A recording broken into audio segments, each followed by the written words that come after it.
Which I have to point out are all volcanoes.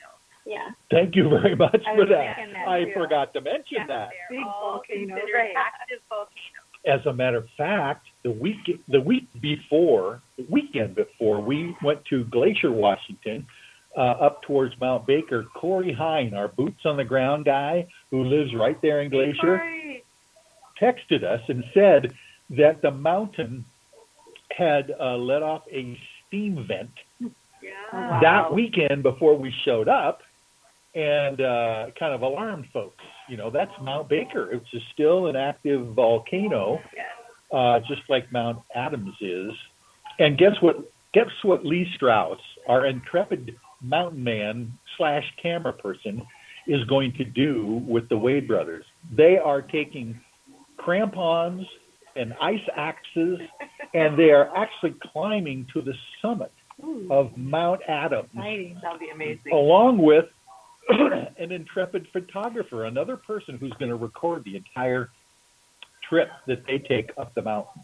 And of course, they will have a laser. They will have walkie-talkie communication with us down at Kalakala Lake, where we're going to be, as well as some folks at ECETI and then Michael Beers in the hinterland. We don't know where Michael Beers is going to be, but he's looking for Sasquatch at the same time. I was going to say, we should be able to get him on the telescope, because I can see the rings of Saturn on a perfect day, so we should be able to see him and record him. That's going to be cool, because Sam and Kevin Beagle are going to bring along a wonderful telescope that we're going to use for sighting. We've got binoculars. By the way, all of the I-Team members that are coming down there, bring whatever gear you might be able to bring to help us record or at least try to sight some of the things we're looking for. If you got binoculars, bring them. If you got night vision, anything like that. If you got a GoPro, bring them. Make sure that all of your SD cards are wiped out so you have plenty of room to record.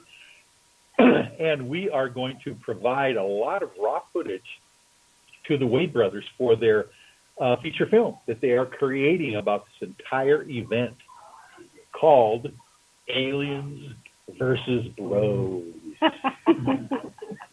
As the Wade brothers call themselves, the Bros. Yeah, working title. I like that. You never know what it's going to be called in the theaters, but it is a theatrical production that they're producing along with the UFO I Team.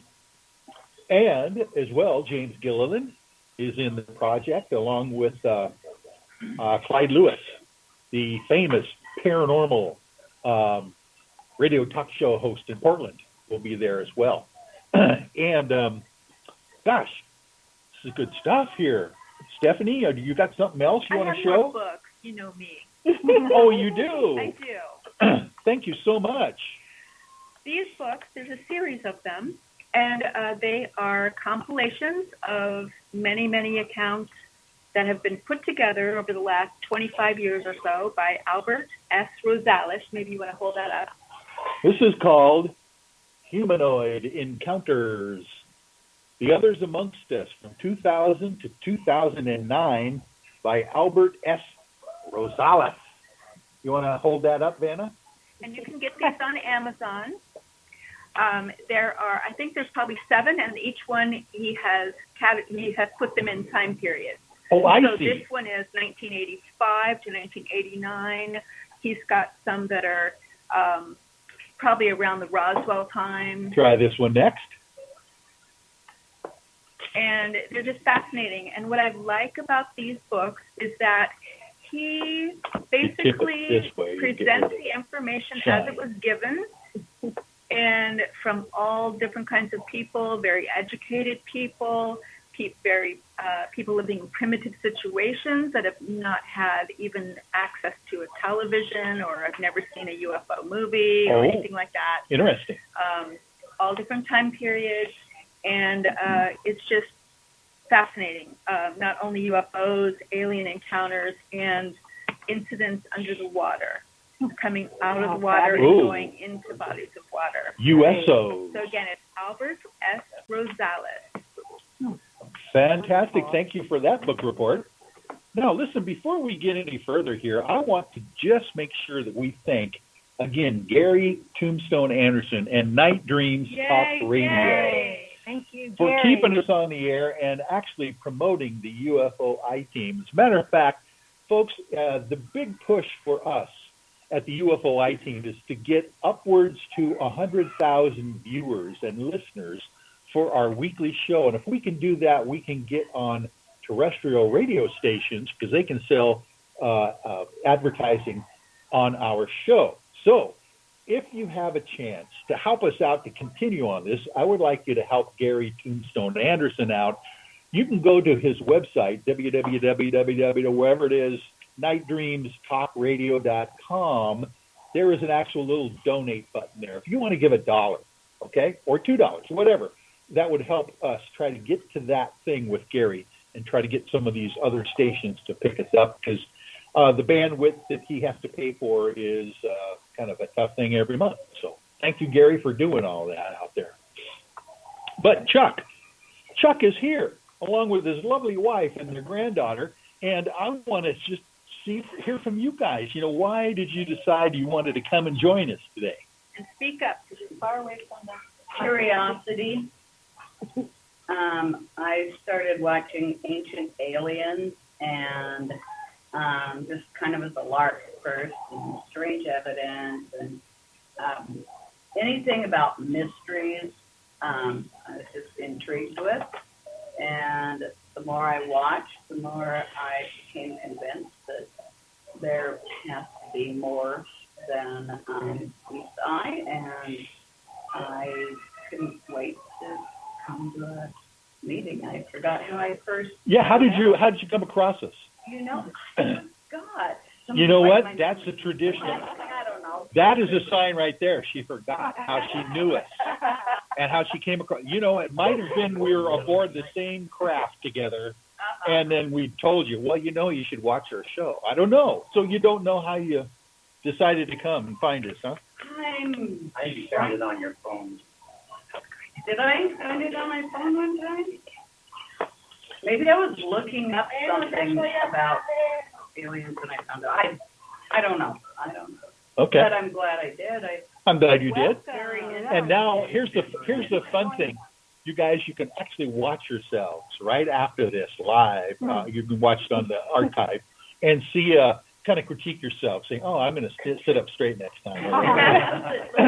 Yeah, you do all that stuff yourself, and don't worry, we have done that for a long time, and we don't care anymore. Okay. So, and have you seen anything that could be attributed to a UFO yourself? Never, but Fire in the Sky, I thought that was very powerful. The Travis Walton story. Yeah. And the film, Fire in the Sky, yeah. Fire in the Sky, yeah. Did you know that Travis has come out with his own version now of his story in a documentary form?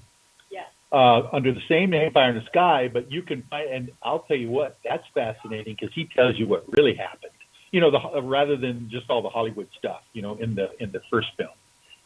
So you got to check that one out. I've met Travis a couple times. The last one was in McMinnville, Oregon, for the McMinnville UFO Festival down there that they have every March. You guys might want to think about doing something like that next March because the McMinnville UFO Fest, put on by Tim Hills down in McMinnville, Oregon, sponsored by McMiniman's Hotel Group. I love that. It's McMinnville and McMiniman. And if you try to spell McMiniman, good luck. You know, but it's the largest UFO festival in the United States. Is it? Yeah, because Roswell, New Mexico might be the most, hyped one, famous one, but more people, hang on, Shock, more people show up at McMinnville for their UFO festival than any other conference in the United States. So, something you might want to think about. When is it going to be? We don't know for sure, but you can just Google it. Okay. McMinnville UFO Festival. And McMinnville, hang on a second, McMinnville is McMinnville,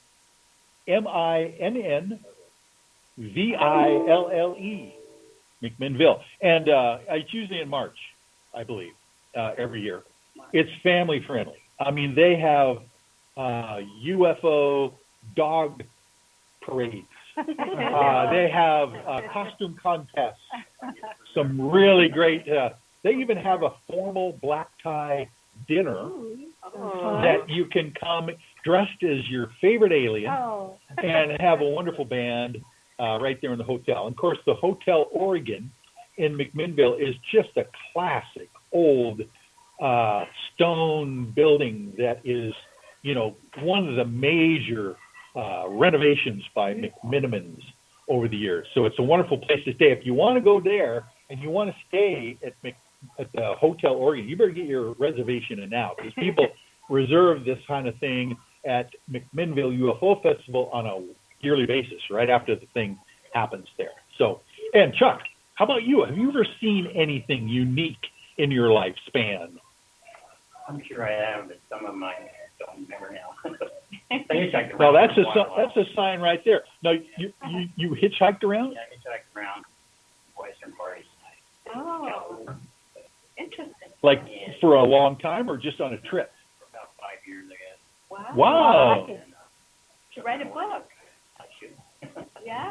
Now, how did you? I forgot about this part right here. Now, Chuck, if you can lean in, because our Lee here is a little bit, and you got to kind of like that so people can see who the heck is talking. Tell us about your experience hitchhiking. I think that's fantastic. The only reason I'm asking. Landed out in the middle of the areas like around Dallas and Oregon. The Dalles. Yeah. Yeah. Kind of see some suspicious stuff floating around there. In the sky. Yes, and then really didn't know what shape I was in at that time. I could have been just visualizing, it could have really been there as far as I know. Yeah, okay. I actually know some stories, some reports from that area, and they were made by women who were actually working as, what do you call it when they look out for fires in the forest? Oh, the fire watchers. Yeah. And they for the Forest Service. And several of them saw the same thing. In that area? In that area of the Dalles, yeah.